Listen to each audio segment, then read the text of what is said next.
Hi, welcome back to my channel. I'm Daniela, and today we'll continue with the Expanse, this time the second episode of the third season.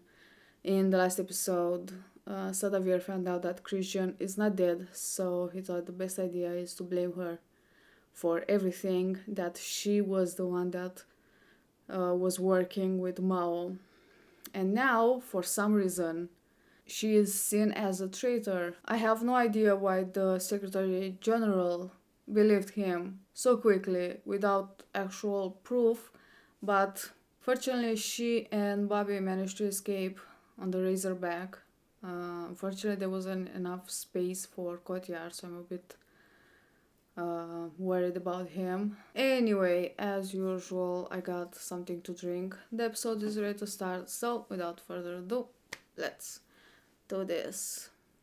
Oh, did you have a bad dream? Bitch. I want my daddy. Oh, I know you do, sweetheart. But you're a big girl. And big girls don't cry now, do they? I don't see the dropship. Neither do I. I'm sorry about Kotia. He's not dead. Did you kill him? Then fuck your sorries. What is this? That's the hammerlock. Speak, politician. If we're within that range and they fire, we won't be able to dodge the torpedoes. Then perhaps we should move a bit faster. The second we light up our drive, they'll see it and fire. There's a lot of ships in the Jupiter AO, within close proximity and well outside the normal patrol routes. Looks like Wright finally got his war.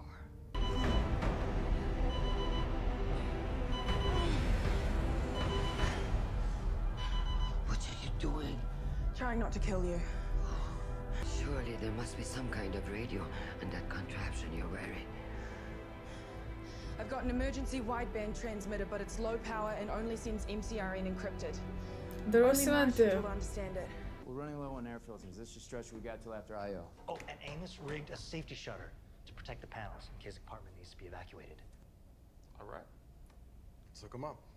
It's been a while since I worked on a garden. I know we have to burn dirty to look like a rock copper, but I can tweak the burn. Same drive signature, but more efficient. Gives us a bit more margin for error. Oh, they also have a bit of protomolecule in the ship.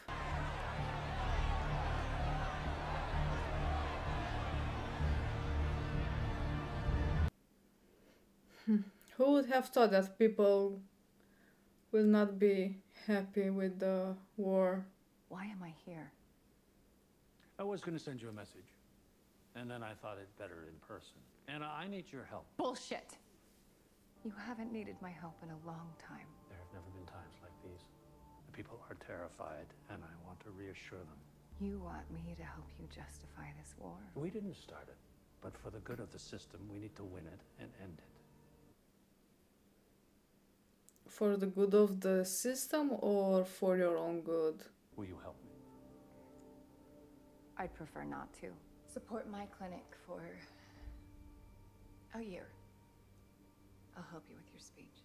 You want to log a distress call against orders on the Canton, you do that. Naomi decides to ignore what we all vote on, she does that. But a Martian sends up a flare and all of a sudden we got rules? Alex. No! All right, laying a course, I'm on my way. Belay that. We're not responding. We promised you. We'd help try to find your daughter. So we just go back to business? Can you look him in the eye and tell him that whatever this might be is more important than finding his kid? I know Alex is taking it personal, but Holden is not, responding to the message because it's a Martian, but because, he made a promise. If Ehrenreich uses the hybrids, they could lay waste to all of Mars. That's an extreme scenario. Hybrid number 86 has been loaded. All hybrid pods are ready for transfer.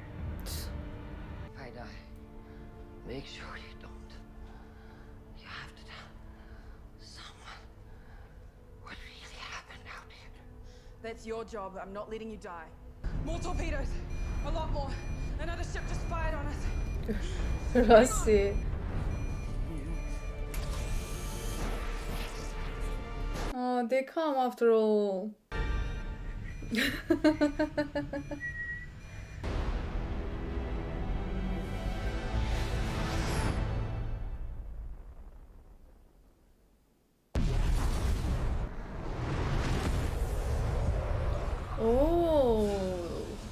They blew the torpedoes, so like the shock kind of destroyed the other ones sent by the UN. Oh. Still late for cold feet, Doc. The only reason we're in this scrap is because you broke the tie. These people cried out for help. Couldn't ignore that. And why would you risk not finding your little girl for some Martian jarhead you don't even know? You've all risked so much to help me. I can't do any less. Maybe he's afraid that, May won't be the one that he remembers, that, I don't know, maybe he's afraid of what he's gonna find out.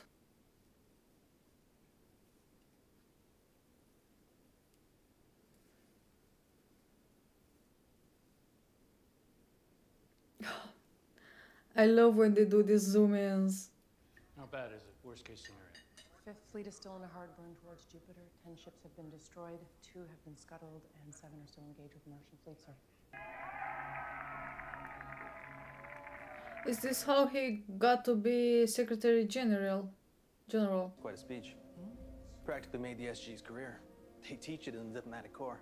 Visiting the sins of the father on his children. Sometimes you need to exert pressure where it's most effective, especially in times of war. Collective punishment is still a war crime. Look it up.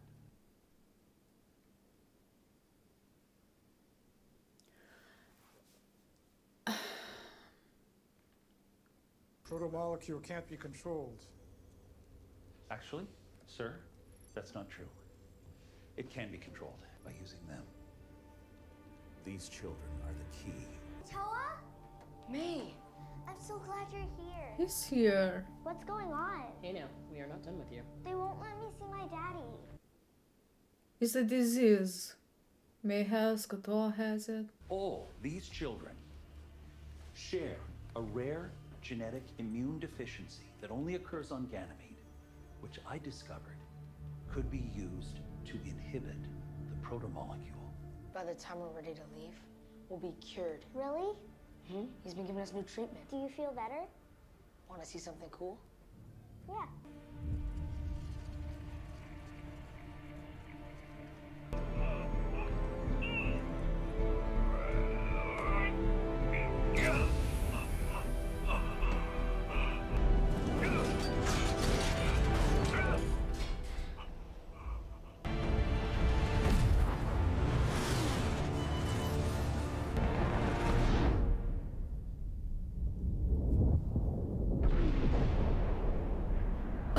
I can't bear the thought of finding May like that. I don't know shit about parenting. But what I do know is that a kid needs at least one person who never gives up on them. No matter what. If you give up on May, what does she got left? What do you got left?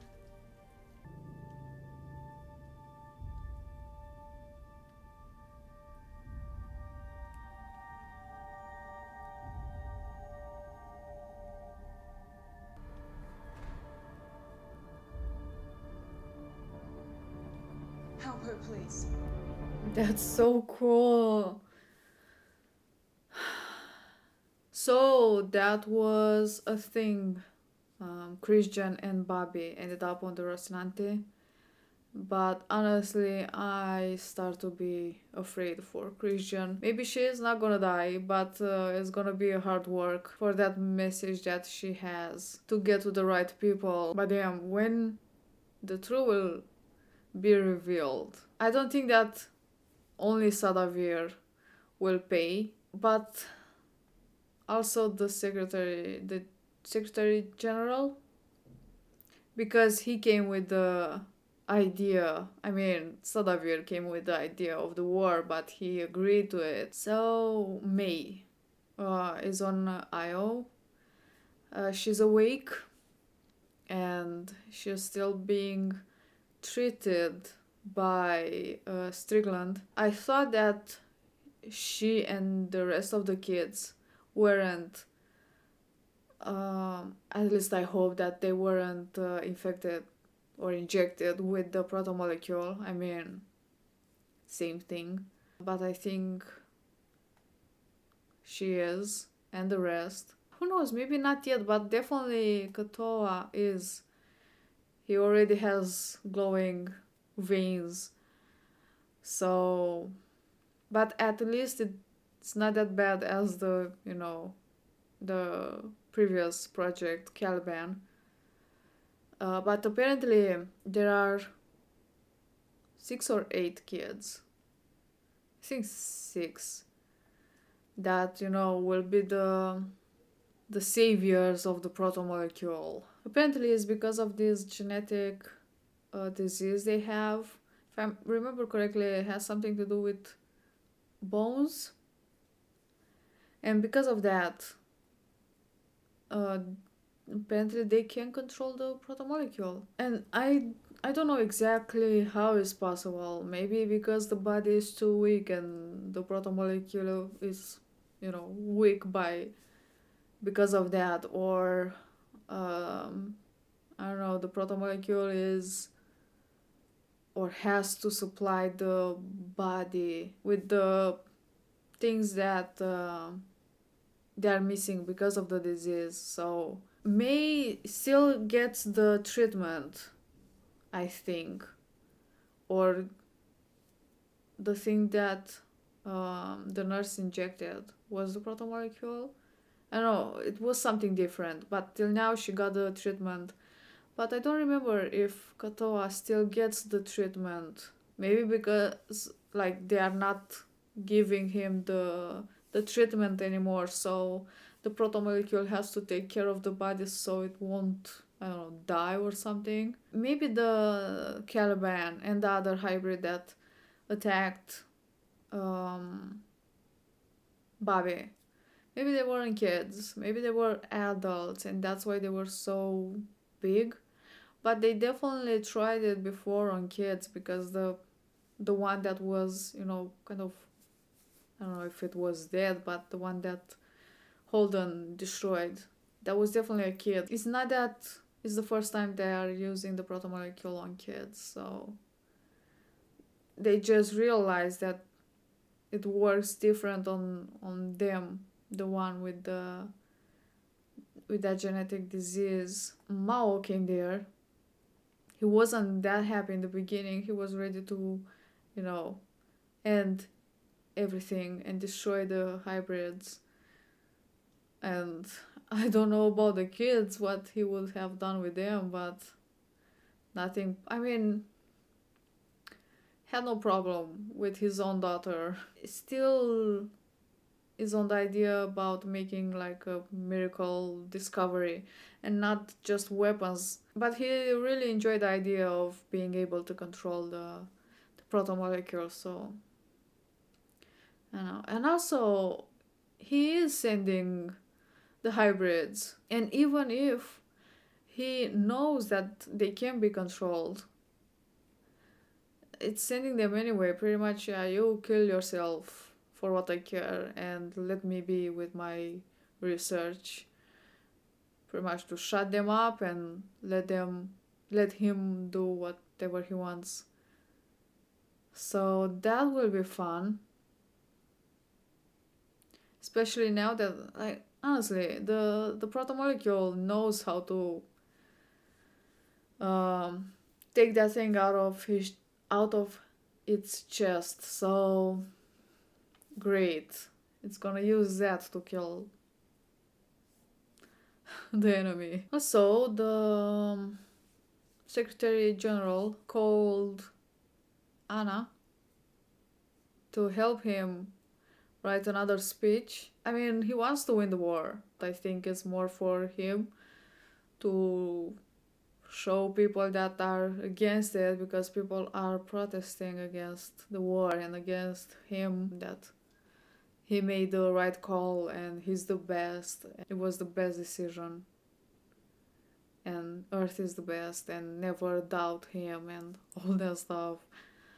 It's gonna be great. But apparently he and Anna has a past that Anna is not so happy about. Also, I don't know if I should trust her, honestly. I mean, Strickland was also a doctor, a pediatrician, and look what happened to him, so I don't know. She didn't do anything, but just like when I heard doctor, another doctor, that's great.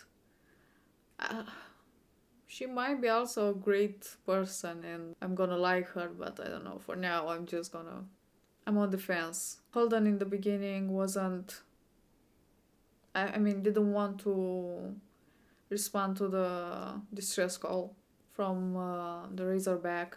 He did promise Prax that they're gonna go on IO and nothing else, like no Tycho, no series, no nothing but IO. But Prax, you know, chose to go after Razorback. In this episode, he was kind of stalling, going after her because he was afraid of what he might find. But again, Amos came to the rescue, and every time it warms my heart but also breaks my heart, because every time I feel that Amos had such a rough childhood, and he kind of talks from experience but not in the good way of the experience, kind of like, yeah, if I had this, or if someone came after me, maybe, I would have ended better.